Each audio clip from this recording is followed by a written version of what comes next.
আসসালামু আলাইকুম ওয়া রাহমাতুল্লাহি ওয়া বারাকাতুহু। চলুন একটা অবাক করা তথ্য শুনে আসি।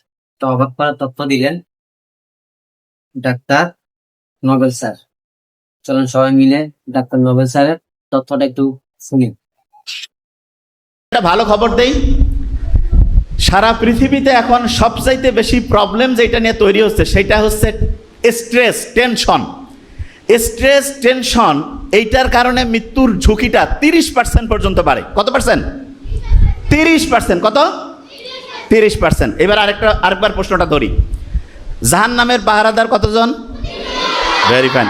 কোরআনে সূরা কয়টা? ওই যে পাহারাদার যে জাহান্নামে আছে সে যাতে তোমাকে নিতে না পারে এটার জন্য একটা সূরা কোরআনের একটা 19টা হরফ আছে। কি নাম ওইটার? বিসমিল্লাহ। তো বুঝে গেছে, আলহামদুলিল্লাহ, বিসমিল্লাহ বুঝে গেছে না?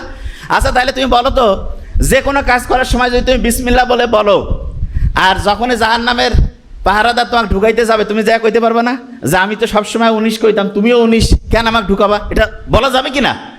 একে পার্টির লোক তখন তো ঢুকাবে না যে না ঠিক আছে এরা থাক, ঠিক না?